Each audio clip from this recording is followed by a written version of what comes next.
Esses atos não têm nada a ver, por isso que eles tentaram colocar como grupos armados e não tem nada de armado, mas mesmo que ainda fosse, tá? Não proibiria a anistia, do artigo 5º, inciso 50 e... Grande artigo 5º! Artigo 5º, tá aí. Estou apaixonado por ele. Não tem como fugir dele. É a razão de ser desse grupo, desse canal. Espera aí um pouquinho, espera aí. Espera aí, só um minutinho. Cadê o... Espera aí, Manuel, espera aí. Pode, estou achando à vontade.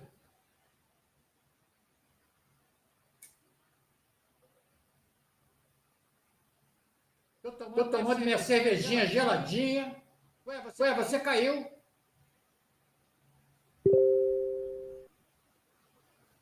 Gorgo! Entra de novo, meu amigo.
O Borgo deu uma caída. Eu acho que ele fechou a janela do aplicativo que eu uso para fazer as lives. Mas ele está entrando de novo. Espera aí um pouquinho, tá?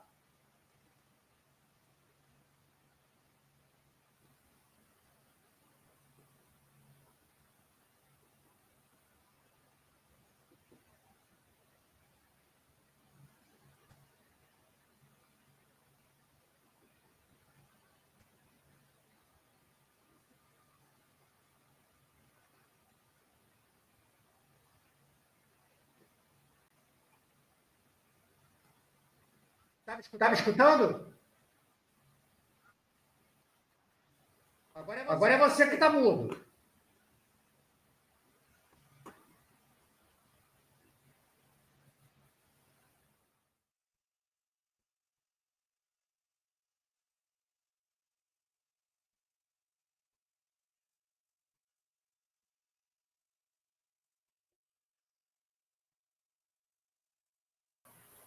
Tá escutando? Tá me escutando? Escuta, tá escutando? Mas você está mudo. Agora, tá escutando? Alô? Alô? Tá escutando? Manuel? Tá escutando?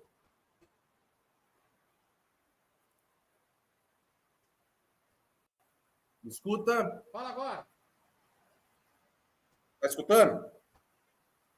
Peraí, eu vou pro celular. Vocês estão ouvindo, Borgo?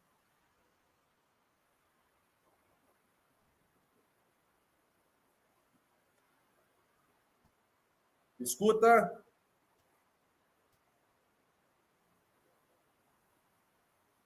Alô?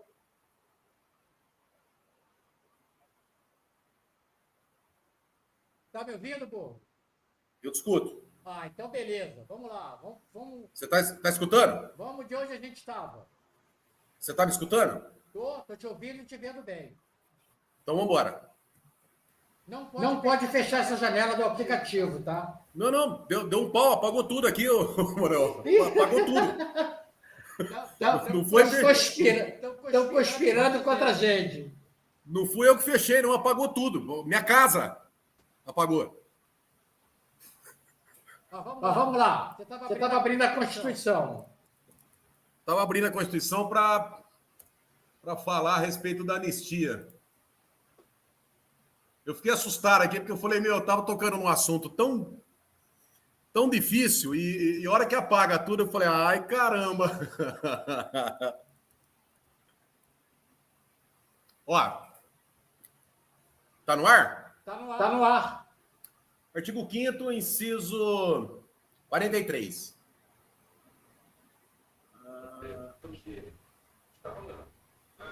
A lei considerará crimes inafiançáveis e insuscetíveis de graça ou anistia a prática de tortura, o tráfico ilícito de entorpecentes e drogas e afins, o terrorismo e os definidos como crimes hediondos por neles responder os mandantes, tá, os executores. Tá? Então, o que o artigo 5º, inciso 43 fala? Que não cabe anistia, graça, a prática de tortura. Então, os atos que ocorreram no dia 8 tem alguma relação com tortura? Alguém foi torturado? Eles cogitam alguma coisa sobre tortura? Não. Então não tem vedação pelo artigo 5º. Tráfico ilícito de entorpecentes. Tem alguma relação com tráfico? Não. Então também não tem essa proibição. Terrorismo.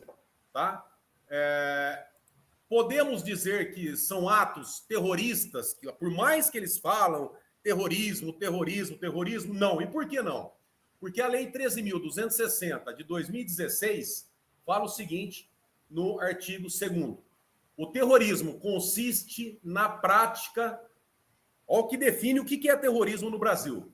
Por um ou mais indivíduos dos atos previstos nesse artigo, por razões de xenofobia.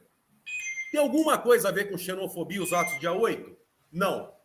Discriminação ou preconceito de raça, cor, etnia e religião. Tem alguma relação? Não. Então, Manuel, não é terrorismo. Não tem nada a ver com terrorismo. Então, quer dizer, o artigo 5º, inciso 43 da Constituição Federal, proíbe a anistia quando, no caso de tortura, não é tortura. Tráfico ilícito de entorpecentes não é tráfico ilícito. E terrorismo não é terrorismo. Então, não tem vedação legal. Agora, provavelmente, eles vão interpretar que os atos do dia 8 são atos terroristas para julgar inconstitucional um projeto de anistia. Aí você vai falar para mim assim, mas Borgo, isso é um absurdo. Realmente, é um absurdo. Mas o que está acontecendo no Brasil não é um absurdo? Hoje o ministro Alexandre de Moraes mandou um pedido do PT para o Procurador-Geral da República, o ex-sócio do Gilmar Mendes, acredito, né? Porque não pode ter sociedade no cargo que ele ocupa, para caçar o passaporte do Eduardo Bolsonaro. Você não vai falar para mim, poxa, mas isso é um absurdo também? É um absurdo, mas... E aí? O Flávio Dino, comunista. O Zanin, que era advogado do Lula, na primeira turma, julgando a ação do presidente Bolsonaro. Não é um absurdo? O ministro Alexandre de Moraes, que vai julgar esse caso do pedido de cassação do passaporte, ou de bloqueio, né, de passaporte do Eduardo Bolsonaro, porque está nos Estados Unidos, relatando a perseguição e o descumprimento às leis democráticas, né? E o próprio Alexandre de Moraes, que é o criticado, Ele que vai julgar o pedido feito para caçar o passaporte do Eduardo Bolsonaro. Não é um absurdo? É um absurdo. Não respeitar o princípio do juiz natural, que não seria o Supremo, porque o Bolsonaro não tem prerrogativa por foro. Ele não é mais o presidente da República. Não é um absurdo? É um absurdo. Execrar o duplo grau de jurisdição, aonde a pessoa tem que ter o direito ao contraditório e ampla defesa, um tribunal, uma segunda instância, nesse caso não terá. Não é um absurdo? Então, quer dizer, eu poderia ficar a noite inteira aqui citando absurdos. Então, nesse caso, da pergunta da sua esposa, pode o Supremo Tribunal Federal julgar inconstitucional uma lei de anistia? Sim. Seria um absurdo? Sim. Mas quantos mais absurdos nós precisamos? Não tem limite. Então, Borgo, vamos entrar um pouco na geopolítica. Tá? Por causa do trabalho nos Estados Unidos, de figuras como Eduardo Bolsonaro, Paulo Figueiredo, Paulo dos Santos, senador Duval, Steve Bannon, Elon Musk e tantos outros. Girão, Van Garten.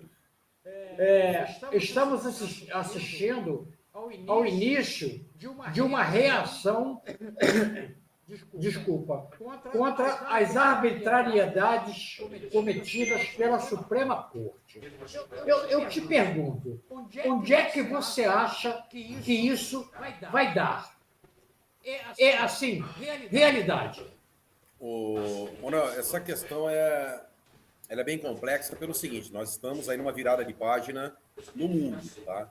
Esse mundo globalizado, as consequências que nós temos aqui no Brasil, na Venezuela, na Rússia, enfim, acabam sendo pelos mesmos problemas, às vezes. Porque fatos que ocorram aqui, o Alan dos Santos fez até uma análise interessante ontem na Auriverde, participou no programa lá com o Pitoli, dizendo o seguinte: olha, o Trump, as primeiras atitudes dele foi conversar ali com o Panamá, acertando o canal do Panamá. Aí ele vai para a Groenlândia. Aí ele conversa com o Milei, né, aqui no Pacífico. Aí agora o Brasil, quer dizer, poxa, será que esse cara não está cercando, se preparando para uma terceira guerra mundial? Será? Não sei. Pode ser uma viagem, pode... Mas olha as atitudes que estão sendo tomadas. O Brasil tem uma importância com os minérios e com o agro muito grande. Será que é interesse dos Estados Unidos deixar o Brasil na mão da China, como os brasileiros estão fazendo, vendendo o país? O país está sendo vendido aos poucos para a China, dominado pelo comunismo, ao ponto de receber aqui 2 navios, não chineses, mas iranianos, dessa mesma turma, desse mesmo leque. Então, é interessante para os Estados Unidos. Agora, o que aconteceu que os Estados Unidos acabou se insurgindo foi o ataque que o Alexandre de Moraes fez à soberania americana, tá? Pelos tratados de direito internacional, uma ordem judicial no Brasil, para ela ser analisada, não vou nem falar respeitada ou cumprida, analisada, ela tem que chegar por carta rogatória. O que significa isso aí? Nós recebemos uma intimação, uma ordem judicial, quando na mesma comarca, né, na mesma cidade, que é a comarca, que engloba às vezes mais de uma cidade, é uma intimação normal.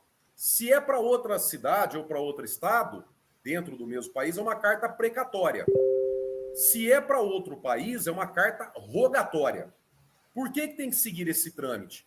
Porque para uma ordem, uma decisão judicial valer nos Estados Unidos, por exemplo, primeiro ponto, tem que chegar através de uma rogatória. Chegou através desse expediente, aí eles vão analisar outros pré-requisitos. Um deles, o crime que está sendo imputado no Brasil também é crime nos Estados Unidos? Se for, segue para o próximo passo. Eles estão analisando, expedindo uma ordem contra cidadãos ou empresas americanas? Essa é outra questão que eles vão levar em consideração. O crime que está sendo imputado aqui tem pena superior a 4 anos? É outro fato também. Então tem que respeitar os tratados de direito internacional. O Xandão vai lá e manda as ordens dele por e-mail. Contra empresa americana. O Rumble, por exemplo, Tá? Uma empresa americana onde a empresa está instalada nos Estados Unidos, e a negociação dela é nos Estados Unidos. Ele determina o bloqueio, por exemplo, de algumas pessoas, residentes, que têm vistos nos Estados Unidos, não só no Brasil, mas no mundo inteiro. Então, quer dizer, ele feriu a soberania americana. Manuel, você sabe que ferir a soberania americana, mais os interesses mundiais, os interesses geopolíticos, o que vem aí pela frente não é só a proibição do Xandão, do Shore, do Gonê, de irem visitar o Mickey na Disneylândia. Não é só isso, não. Se for aplicado a lei Magnitsky, que o Paulo Figueiredo, de forma brilhante, levantou essa situação e tem conversado com algumas pessoas nos Estados Unidos, essa lei vai bloquear os ativos do Xandão no mundo inteiro. Aí tem gente que fala assim, Borgo, mas não existe isso, ele só bloqueia nos Estados Unidos. Aqui no Brasil ele faz o que ele quiser. Negativo. Porque quem tem acordo, quem necessita do sistema financeiro americano, por exemplo, também tem que bloquear. Como que o Xandão vai fazer uma transação, por exemplo, internacional por SWIFT, um sistema que depende do sistema bancário americano, se ele tiver na lei Magnitsky? Não dá. É o que é apelidado, é a morte financeira da pessoa. A pessoa está arrebentada. Agora, esse pessoal já entendeu que o grosso está entrando, tá? Eu conversei com o Pitoli hoje. Eu não sei se você já passou por isso, mas eu passei quando era moleque. Uma vez eu estava passando numa casa, tinha um cachorro preso no portão, nos ferros, e ele, sabe, ele uivava de dor. E eu fui, na minha inocência, eu fui tentar ajudá-lo ali, arrancar ele do portão dos ferros, e ele me mordeu. Por que isso aí? Se eu estava indo para ajudá-lo? Porque a dor daquele bichinho era tão grande que ele não... E óbvio, é um ser irracional, mas numa situação diversa, talvez não teria me mordido. Mas ele mordeu por quê? Porque ele estava desesperado, com dor. Então o animal, Manuel, você sabe disso, você é militar, quando ele está acuado, com medo, tá? Ele pratica ali atos talvez impensáveis. E nesse fato, trazendo aqui para Xandão, Gonê, Gilmar Mendes, Lewandowski, né, que daqui a pouco chega a vez dele, será que os atos dele a gente vai poder entender como atos racionais, vendo à beira da lei Magnitsky, talvez ali uma possibilidade, como o Marcos Duval diz, de Guantánamo, um Tribunal Penal Internacional? Você imagina? Poxa, é achar que os americanos são muito idiotas, né? Que eles vão começar agora a investigar se esses ministros têm dinheiro no exterior ou não. Manuel, esses caras já levantaram tudo, você sabe disso. Esses caras já levantaram onde é que está, quanto tem, no nome de quem que colocou. Nós vimos, acho que Benedito Gonçalves, filho de um ministro do STJ, uns tempos atrás, aí, com um relógio de $100 mil, com tênis de $20 mil. Missão dada, missão cumprida. Missão cumprida. Esses caras, eles só chegaram tão longe porque qualquer pessoa, até o ano passado, entendia como uma insanidade alguém derrubar o esquema da USAID, da CIA e do FBI. Ninguém imaginava que isso fosse possível. Até porque as consequências disso, hoje eu vi, por exemplo, que o governo chinês e o governo russo estão contratando os servidores americanos que foram dispensados pela administração Trump. Então, você imagina um funcionário da CIA ou do FBI demitido, com segredos, sigilos de Estado, vendendo sigilos para o FBI e para a CIA. É um novo mundo, é uma nova era. Só que ninguém imaginava que isso fosse acontecer. E quando o diretor da CIA vem para o Brasil aqui, logo depois das eleições, aliás, antes das eleições, e quer ali enfrentar o Bolsonaro, olha, você vai ter que respeitar o resultado das eleições, né? Há uma interferência direta da CIA nas eleições brasileiras. Eu denunciei isso tudo. Eu denunciei isso tudo. O Borgo, aliás, no dia 18 de dezembro de 2021, eu fiz uma série de denúncias através de informações que eu tinha. Sabe o que aconteceu comigo? Passei 3 horas e meia respondendo a interrogatório da Polícia Federal. O Xandão pegou todas as minhas redes sociais, se juntasse tudo, eu tinha mais de 2 milhões de seguidores. Tirou do ar. Aí no dia seguinte, eu fui interrogado pela Polícia Federal. Só que a minha sorte, cara, eu antes de vazar a reportagem que eu fiz, investigativa, eu distribuí essa reportagem por vários sites. No dia seguinte, estava estampado em todos os jornais. CNN, Globo, Folha, Estadão. E mesmo assim, o Alexandre de Moraes tirou todas as minhas redes do ar. Todas. Twitter, Facebook, Instagram, YouTube, meu blog. Só no meu blog eu tinha 1.200.000 seguidores. É um perigo para a democracia relativo isso aí, viu, Manuel? Mas eu não vou parar, não. Eu sou igual você, cara. Quanto mais baterem em mim, mais eu bato. Eu fiz à época, eu fiz um requerimento, uma representação, na verdade, eu estou até procurando aqui no EGOV, ao chefe de Estado-Maior das Forças Armadas, na condição de advogado, pedindo uma medida de busca e apreensão nas urnas eletrônicas. Tá? E justifiquei legalmente, passo a passo, qual que era a minha ideia.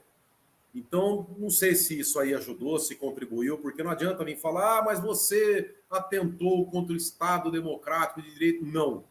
A minha ideia sempre foi legal. Posso até estar equivocado, eu não sou o dono da razão, tá? Mas juridicamente eu embasei item a item o porquê que eu defendia aquela visão.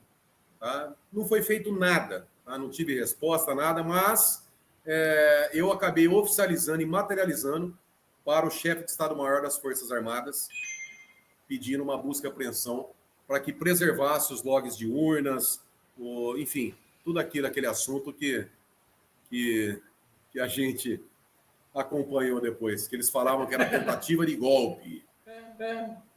Tentativa de golpe com táxi. Pois é.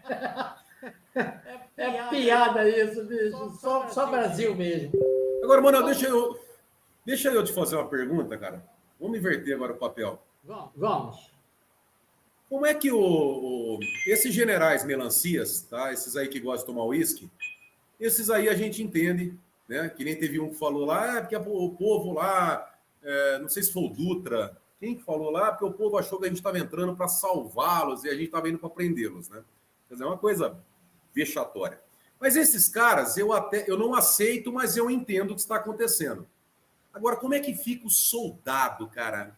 O cabo, o major e até os tenentes e os coronéis. Como é que ficam com essa situação, cara? Olha, como eu te falei, eu pertenço a um grupo de 3.800 militares. A tropa está revoltada. Mas as pessoas precisam entender que dentro das Forças Armadas tem dois conceitos que são básicos e são pilares. Um é a hierarquia, o outro é a disciplina. Tem muita gente que me pergunta no privado se poderia acontecer novamente um episódio como o do general Mourão Filho, que saiu de Juiz de Fora, foi para Brasília, ocupou Brasília e nasceu o regime de 64. Isso não vai existir hoje. Não vai existir hoje. A tropa ela tem vários interesses. Ela precisa de verba, é uma despesa grande. Ela precisa fazer média com o governo, porque senão ela não subsiste. Tem quartel que já não está oferecendo almoço para os recrutas. Tem quartel que as viaturas não estão conseguindo porque não tem verba para comprar peças de reposição. Então, as pessoas têm que entender que há um lado político nessa situação. É aquele negócio. Eu prendo você, eu fui sequestrado. Eu passei 4 dias na mão de sequestradores. Fiquei 27 dias em estado de coma porque apanhei o burro. Apanhei demais. A minha cara ficou enorme e preta de tanta porrada que eu levei na cara. Então, o que eu fiz como ex-militar para sobreviver?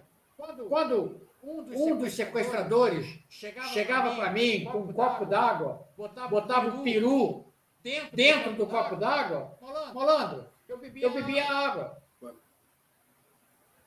Quando eles chegavam para mim com um pratinho de arroz azedo, com um pedaço de cocô no meio, eu tirava o cocô do meio, jogava fora e comia a porra do arroz azedo. Conclusão, eu hoje estou vivo. Quem fez isso comigo, não. Hoje eu estou vivo, cheio de sequelas. Então, o que é isso?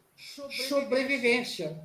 Então, as Forças Armadas agora, numa atitude covarde do governo Lula, está à míngua. Porra, é nossa defesa. Mas sabe qual que é a minha grande preocupação que eu tenho, Manuel? É o seguinte, eu não fiz o exército, mas fiz um braço ali que é o tiro de guerra. E a gente aprende ali, cara, a igualdade e valores supremos, soberanos, que é o amor à pátria. E o que eu fico? Eu me solidarizo, tá, com os soldados, com as pessoas que não se envolveram com isso. Mas um dos principais valores que tem ali, veja, estou falando sem conhecimento de causa, hein? Mas como um cidadão, que eu vejo que é o amor à pátria, o amor a isso aqui, ó, a bandeira, a nossa nação. E o que está acontecendo, eu fico imaginando na cabeça de um soldado, uma pessoa que, por mais que nós não tivéssemos guerras recentes, mas o soldado, ele é preparado para a guerra. E uma pessoa, quando vai para a guerra, que ela coloca a sua vida em risco, ela larga os seus pais, filhos, se ela não tiver amor à pátria, eu não sei nem se ela vai para a guerra, porque para ela se colocar à disposição de morrer, ela tem que ter uma causa. E nesse caso, a causa é a pátria. E uma pátria desse jeito, eu fico imaginando como é que fica a cabeça de um soldado. Quer dizer, hoje, se tivéssemos uma guerra, um enfrentamento... Não é só do soldado, não. É de tenente-coronel para baixo. Os caras estão revoltados. Se você vê os diálogos que acontecem nos grupos que eu pertenço, malandro, tu vai cair da cadeira. É porque nós sabemos fazer essa diferenciação. Tá? O soldado que está lá, o capitão, o cabo, o tenente, não tem. Tem muita gente que fala assim, mas vocês têm que fazer alguma coisa. Não tem, não é assim. Tá? Mas... cara, como é que fica a moral desse pessoal? Puta, mas deve se sentir traído, né? De ver o que está acontecendo no Brasil, desrespeito à Constituição. Quem é formado, quem entra para amar a pátria, a bandeira, e vê o que estão fazendo com a nossa bandeira, com o nosso país, deve ser uma apunhalada, deve ser Olha, não deve ser fácil o que as nossas forças, né? Não a nata, o topo, mas não deve ser fácil o que estão passando. Nós sabemos diferenciar isso aí, mas a maioria da população acaba generalizando e falando, não serve. Para você ter uma ideia, tem tenente-coronel saindo a paisana pela porta dos fundos. Só para você ter uma ideia. Agora, até para a gente não chorar aqui, eu procuro sempre enxergar, ou tentar enxergar, ou descobrir o lado bom, o lado cheio do copo. Eu ainda vejo uma parte boa em tudo que está acontecendo. Tá? É a revelação. Sabe? É a mudança de era. Porque até quando a gente vai ficar sendo sodomizados por esses malucos? Por isso que eu vejo como dia 16 muito importante o povo ir para as ruas no Rio de Janeiro, lotar, a Copacabana vai ser, lota a rua, se manifesta, tem que sair pelo menos a fotografia para o mundo do que está acontecendo, sabe? Ah, Borgo, mas é tic-tac, xadrez, sei lá quantos dedos. Não, nós nunca tivemos uma chance tão real de virada de tabuleiro nesse país. Eu não falo aqui em golpe, não falo, até porque não estou falando por medo, não é nada disso, não, porque eu não concordo com isso, sabe? Eu não vejo que a melhor saída é o golpe, porque quem dá o golpe também acaba se embriagando com o poder, sabe? Desde o começo, eu nunca fui a favor de golpe, porque, vamos supor, Forças Armadas, beleza, vai lá, toma o poder, Jair Bolsonaro, papapá, e aí quem toma o poder? Será que iria respeitar a Constituição? Então não tem, a melhor saída é a Constituição. Só que essas pessoas estão rasgando a Constituição. E é aí que não pode. Mas, enfim, e a questão dos militares, das Forças Armadas, Manuel, eu não vejo nem como virada de mesa, como sair das quatro linhas. Pelo contrário. Mas, às vezes, meu irmão, você não precisa quebrar a mesa. Às vezes, só de você dar um tapa na mesa e fazer uma cara feia... Você não precisa armado atirar numa pessoa. Correto. A própria arma já é uma ameaça. Olha só, parceiro, não faz. Se fizer, eu atiro em você. Eu lembro, naquela época, cara, o ministro Alexandre de Moraes fez uma reunião, ele chamou os secretários de segurança pública dos estados. Acho que teve 3 estados só que não encaminharam o secretário de segurança. Aquilo foi uma puta cagada, sabe? Os caras não deveriam ter ido. Chamando o secretário de Segurança Pública, por quê? Você pega a Polícia Militar do Estado de São Paulo, é uma baita de uma força, tem mais de 100 mil homens. Tá? Não é que a Polícia Militar iria dar golpe, nada disso. Mas era um recado assim, olha, nós não concordamos. Quando o Lula chamou os governadores para ir lá fazer aquela palhaçada depois dos atos do dia 8, os governadores não deveriam ter ido. Então é isso que eu falo, você não precisa se rebelar, você não precisa converter o sistema. Às vezes são atitudes que você coloca, olha, não concordo, eu não vou participar. Mas eu estou com esperança, viu? Eu tenho esperança. Também tenho. Até porque, vou ser sincero, eu converso muito com o Pitória às vezes a respeito disso, a insanidade minha do Pitória acaba...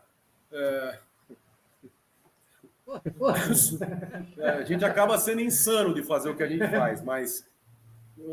Manuel, eu vou terminar aqui a conversa com você, cara. A hora que eu fecho o computador, que eu saio daqui, que eu olho para os meus filhos, cara, mas me dá uma paz de espírito, de saber, pode acontecer tudo, mas eu não me acovardei, cara. Eu não me escondi.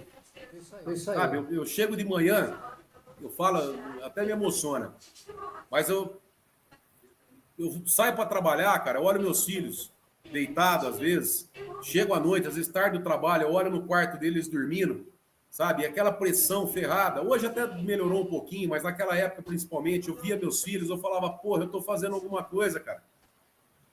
Sabe, essa molecada, eu tenho 2 filhos adotados, o Manuel. Adotei minhas crianças com 8 meses de idade, eles são gêmeos. E, quer dizer, nós pedimos para Deus para que eles viessem. Então, o mínimo que eu tenho que fazer, cara, eu tenho que lutar por as crianças. Eu tenho que deixar um exemplo.